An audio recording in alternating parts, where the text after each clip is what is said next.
A new command is for us to emulate Jesus' example. So wag na yung pagpapadama ng pag-ibig, gaya ng kung paano natin iniibig ating sarili, bagkus ito na yung dapat natin gawin, that we must emulate, we must imitate, we must follow after the example of Jesus Christ. Kung paano ipinakita ang kanyang pag-ibig sa kanyang mga alagad at sa ating lahat. Sabi ng ating verse, a new command I give you, love one another as I have loved you. Ito na pala yung pattern ng ating pag-ibig at pagpapadama ng pag-ibig, that we love like Christ. At ito yung challenge talaga. Ang umibig kagaya ng paano umibig si Jesus. So tingnan natin kung ano yung katangian ng pag-ibig ng Panginoon. The King of Kings and the Lord of Lords bumaba sa lupa at huhugasan yung pinakamaduming bahagi ng katawan ng tao, yung kanyang paa. This is full humility. At ito yung sabi ng Panginoon na dapat yung gayahin. Ang pag-ibig sa pamamagitan ng pagpapakumbaba. Yung kahandaan mong bumaba doon sa level ng iyong nasasakupan. Abay, mahirap ano? But Jesus Christ demonstrated what love is all about in the virtue of humility. At kung kinikilala nating pinuno ang ating Panginoong Jesus, we must do the same. Humility is a way that we can become part of each other.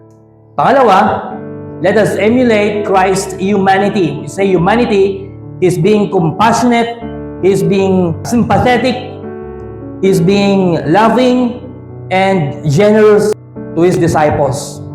Yung kanyang pagkatao na mapagmahal, maawain, matulungin, mapagbigay sa kanyang mga alagad. Dapat yung mga taong magulong buhay, hindi natin pinagpipiyastahan. Dapat ang mararamdaman natin ay habag para sa kanila. Kasi kapag namatay ang taong yan, na magulong buhay, pariwara ang buhay, impyernong punta niyan. All the more kung kamag-anak mo yan. You must have that heart of compassion. Your humanity must be like Christ, na mayroon kang awa. Mayroon kang concern na ayaw mapunta sa impyerno yan. Kasi mahal mo sa buhay yan, kaibigan mo yan. Dapat malaman niya ang salita ng Panginoon, ang kaligtasan, ang mensahe ng kaligtasan at pag-asa. Buhay na walang hanggan. Kaya gagawin mong lahat para mabahagian siya ng mabuting balita nang siya ay magkaroon at makakasumpong ng kaligtasan. We must show compassion by sharing the Word of God, by sharing the gospel of salvation.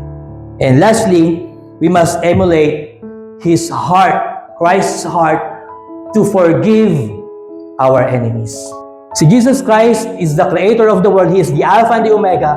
Alam niya ang simula at ang wakas kasi siya ang may saklaw ng simula at ang wakas. At alam niya na kapag bumaba siya sa lupa, tataido rin siya ng isa sa mga alagad niya, si Judas. Itatatwa siya ni Pedro na kinikilala niyang kanang kamay.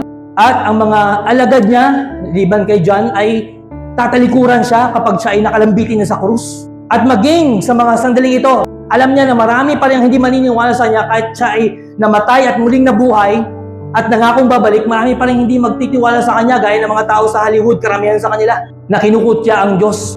But nevertheless, Christ came, died anyway, and rose again. And what's the explanation of that? What's the explanation for that? Because of His heart to forgive. Kahit nakikita niya na natatraido rin siya ng mga taong ito, kasama na po tayo doon, that while we were still sinners, yet He died for us because His heart is full of forgiveness. Kaya kung ikaw ay gustong sumunod sa Panginoong Yesus, dapat pagsikapan mo at pagsikapan natin na tularan ang kanyang puso na mapagpatawad. Hindi natin sasabihin, patatawarin kita ngayon, pero lulukuhin mo pa rin ako ulit. Ulitin mo lang ginawa mong mali. Hindi na patatawarin. Hindi dapat ganon. We forgive just like how the Father has forgiven us. Nagpapatawad tayo dahil tayo ay pinatawad din ng ating Panginoon kahit alam niya na that at some point, in so many times, magkakamali tayo. Yet, your existence today is a proof that God has forgiven you and He will continue to forgive you the moment you realize that you have sinned, you repent, His forgiveness is always available. Don't allow your life to be wasted.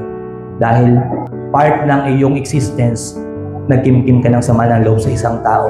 Kaya napakahalaga ng pagpapatawad bilang bunga ng pag-ibig natin mula kay Jesus.